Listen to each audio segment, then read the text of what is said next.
So, like I said, this is our last discussion time in this series, Building Strong Character. Each week we've taken a different character trait. We've looked at Bible verses that guide and inspire us. We've also used a good example, just one good example. There were many back of this generation. There are many today, but this is one good example, an easy one to use because there was a movie based on his life. So again, we'll be looking at Desmond Doss, the Army medic in World War II. And the character trait we'll be talking about tonight is patriotism. The video will, as it does, help us think about what this character trait means. So it'll give us some good definitions to help us understand patriotism, what it means, how it's demonstrated. But I feel like a good short working definition of patriotism could be supporting one's country. I feel like that's a good, a good baseline to start with. And the video will help us think about that more. Supporting one's country, whatever country that you live in, whatever country you're from. If you are in Slovakia, then patriotism means supporting and helping Slovakia. Or if you're in Nicaragua, then good patriotism is supporting the people of Nicaragua. We get to be in the United States. So before we think about what patriotism means, let's back up a bit. If patriotism means supporting one's country, serving one's country, then how would you define what a country is? Just to kind of back up, one more step. Like if a little kid who doesn't know anything and asks all those questions, said, "Hey, what is a country?" What would you say? What is a country? Patriotism is serving, supporting your country. What's a country?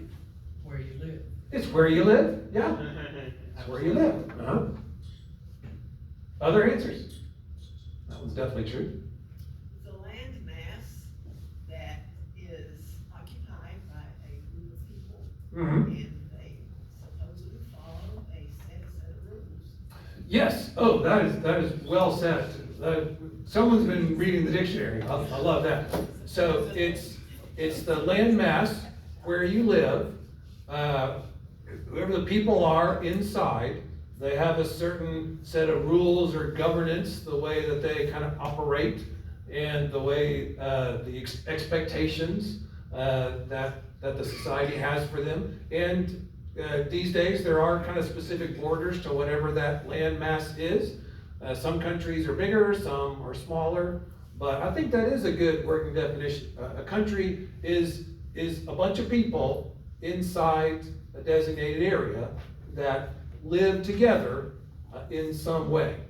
And all the people in a country agree with each other, right? What? What? What? Not even in one row do they all agree? Well, okay. Well, at least everyone in a country looks all the same, right? No. So it's a good reminder that, serving one's country, it also includes serving people who might not agree with you, who might not look like you. So patriotism is expressed, it's that service, it's that support to help whoever the people that you live with, the people inside your landmass, where you live, the people in where you live. It's serving them, it's supporting them, helping them, building them up, protecting them, and we will see that understanding and even a bigger understanding as we watch our example tonight. So our video tonight, it's about 25 minutes long. We'll see a lot of new scenes from the movie Hacksaw Ridge, one or two that we've seen before, and this time when we see a scene that we've watched before, be thinking about what it has to do with serving the people of his country, whether it's the group that he's around, his fellow soldiers, or everybody in the country, and then also be thinking about how this character trait, again, overlaps and connects with the other values that we've talked about. As always, it does depict some scenes of warfare. I don't think the scenes tonight really show as much intense battle as previous scenes, so these aren't as intense. So, all right. It was.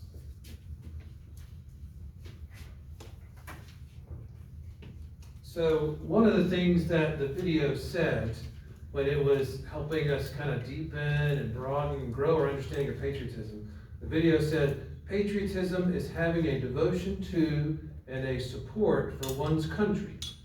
True patriotism fosters unity and a deeper understanding of being a citizen. It said American patriotism is unique because it has been formed by the different peoples of the world, which is why it is uniquely committed to the well-being of the globe. And true patriotism is not looking for a handout, or you might say to get stuff for yourself, but gives a helping hand, you might say, in order to serve others. And I'll admit that when I was a young adult, I would kind of get confused about what patriotism meant and what it meant to be patriotic, because I would hear and watch the news. And, you know, in our country, we only have two main political parties. Unlike other countries, they might have 3, 4, 5. So it keeps going back and forth, who's in which party's in the White House or Congress or this and that. And so I would hear when one party was in control of like the White House or Congress, and other folks in the country didn't like what was being done, the people of that party in charge would say, that's terrible. They need to be more patriotic and get behind what our government is doing. Be true patriots. I thought, oh, okay, well, that's what it means. But then, what happens when another election comes? A different party comes into power. And so then those folks who were in power, the party out of power, says, we need to stand up and be true patriots and stop what our government is doing and not support it. And I went, well wait a second. Didn't you just say that being patriotic is just getting behind what the government is doing? But now you're saying that being patriotic isn't getting, oh, wait a second. I see now.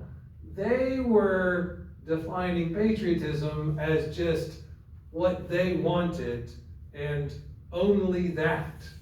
And anyone who disagreed with them and what they wanted was, by their definition, not patriotic. So that is a good, or rather bad, example of how all the character traits that we've talked about are wonderful when we let them guide and use us. But they can be harmful if we misuse them. And patriotism is no different. Kind of like the captain that Desmond Doss served under, Captain Glover. At first, in basic training, you saw him, he had a very limited understanding that patriotism, serving one's country, can only look this one way. And because of that, he punished Doss. The other characters, the Smitty character, physically hurt Doss, misusing his patriotism.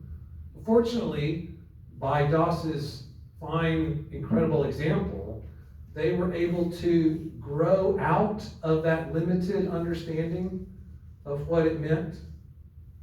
And it was another interesting thing the video said was that in World War II, one side believed in freedom, while the other side believed in tyranny and conquest.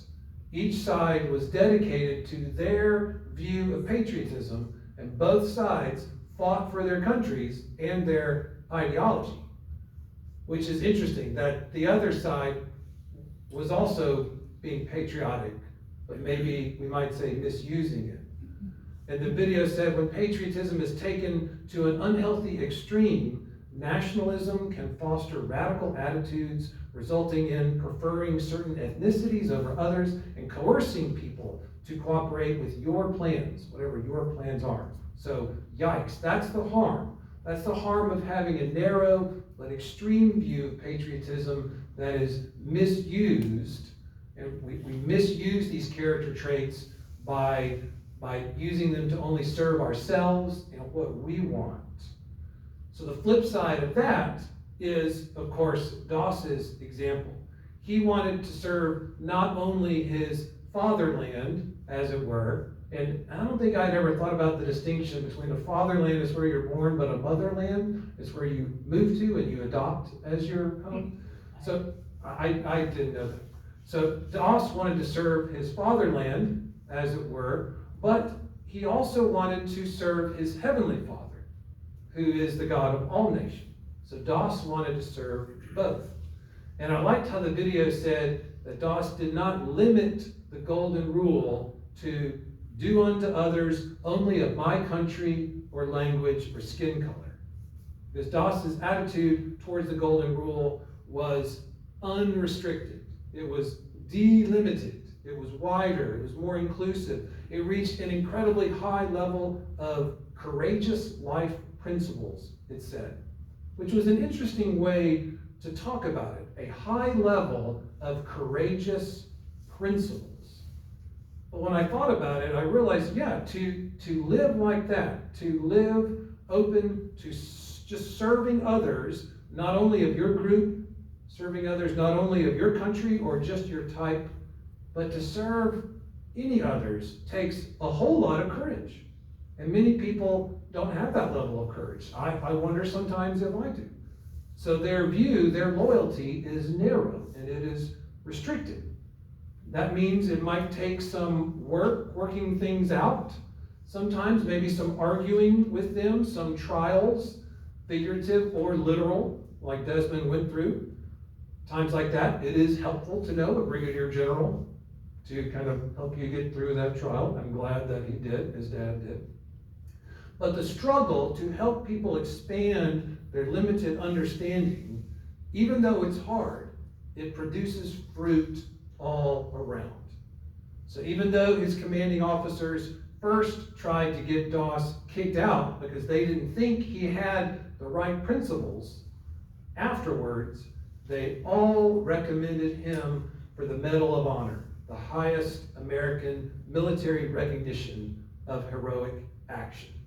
They had expanded their understanding. It was sad, of course, that they mocked him at first, persecuted him at first, when they thought that they were being patriotic and he wasn't. But being truly patriotic is wider than that. It's bigger than that. And I think a lot of folks don't appreciate that these days. They kind of don't understand how big and great that kind of deep patriotism is.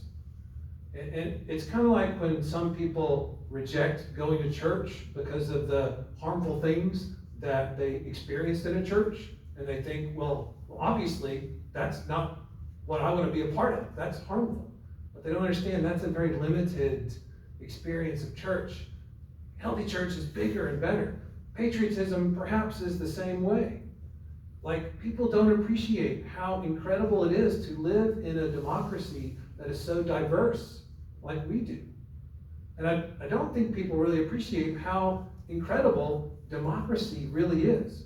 Because if someone believes in democracy, then they give their support to the people of the land where you live and the people in it. That's what we said a country was. If you support democracy, that's what you're supporting. It's not a political party. It's not a political leader. Those things change. Elections come and go. Politicians will come and go. But real patriotism is supporting the people that are in your community, your country, because it's the people's votes really that bring forth the government at all. So if someone says, I support democracy, what they're saying is, I support everyone having a voice, even if it is a voice that's different from mine. And that's really incredible. And I think we forget that. I forget that. But that's an incredible investment for us to be invested in our democracy, to say that you support everyone having a voice, even if their voice is different from yours.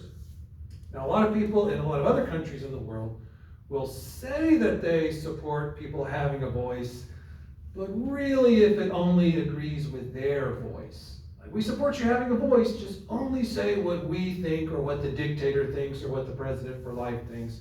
Or they might support some kind of political platform over other people's voices, whatever their kind of misguided priority is, and if anyone thinks differently, they should be mocked or silenced.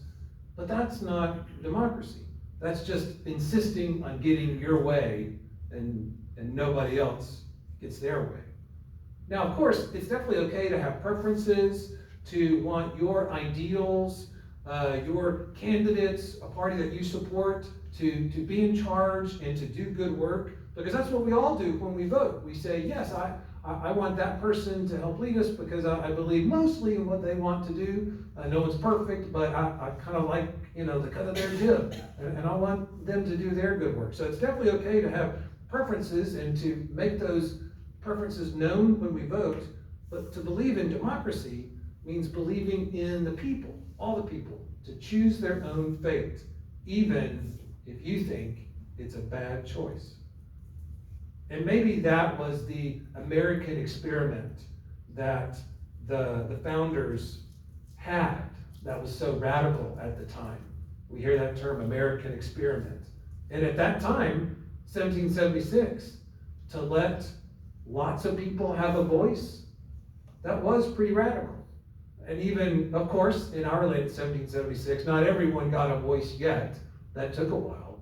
But even the extension that they made was a radical experiment. Well, let's see what Bible verses can inspire us as we hold in balance, serving the people of the land that we are blessed to live in, but also serving the God who made us.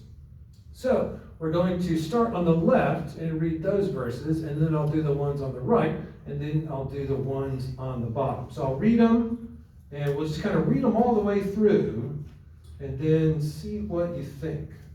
So first, Acts chapter 5, verses 25 through 29.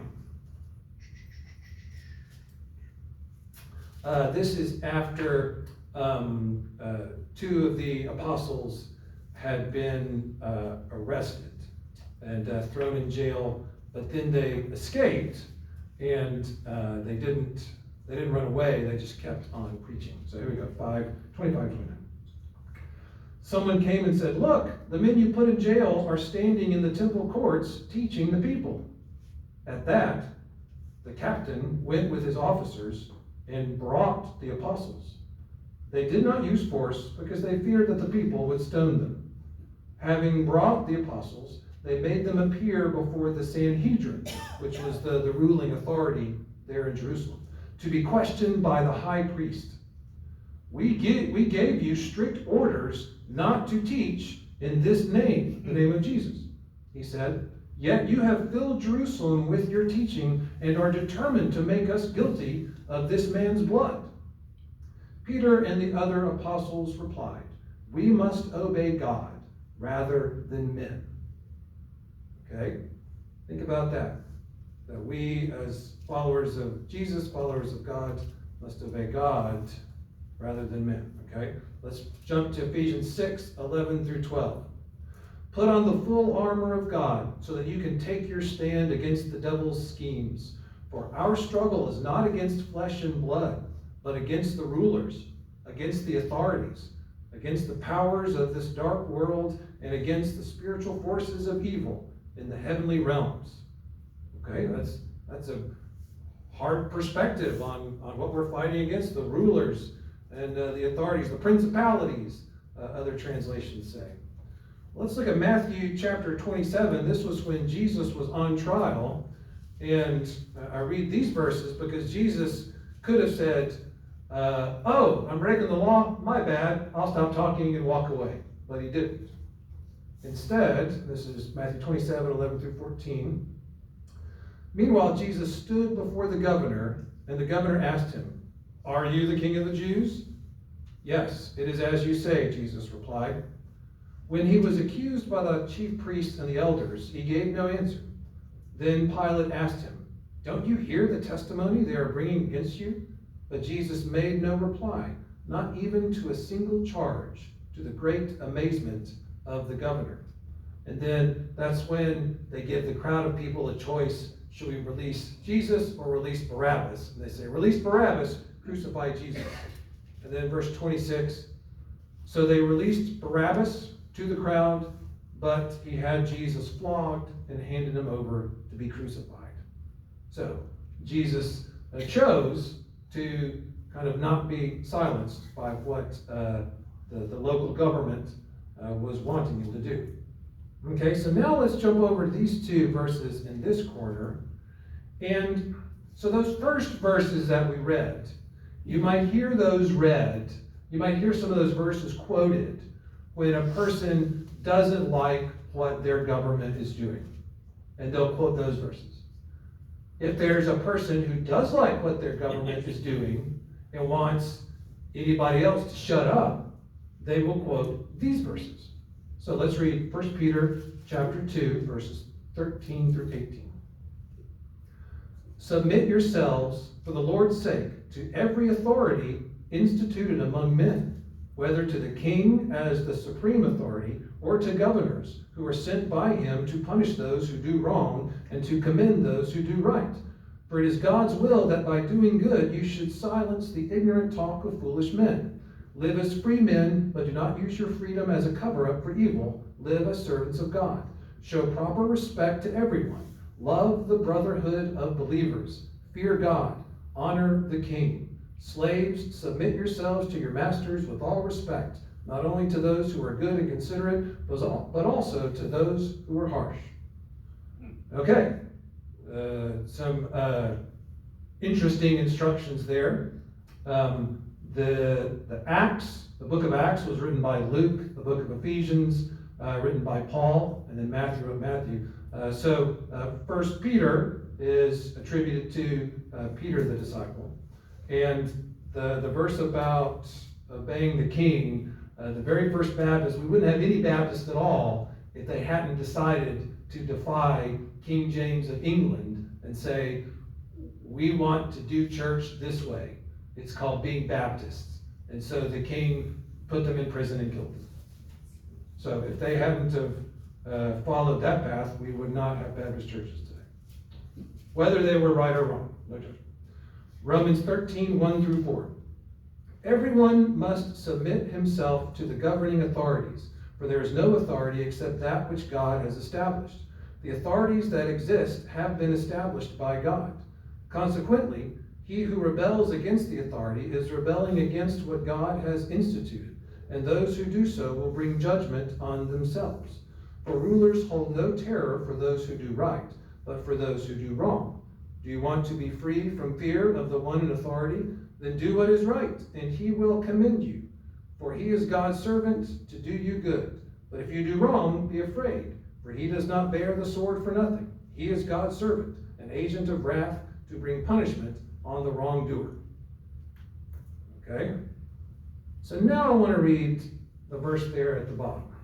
And you tell me what you think if these words of Jesus in Luke chapter 20 represent maybe a third way, a higher way of looking at it.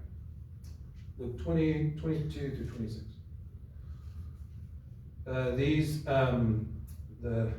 Those gosh darn Pharisees are always trying to trick Jesus.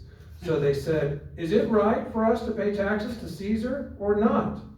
Jesus saw through their duplicity and said to them, show me a denarius coin. Whose portrait and inscription are on it? Caesar's, they replied.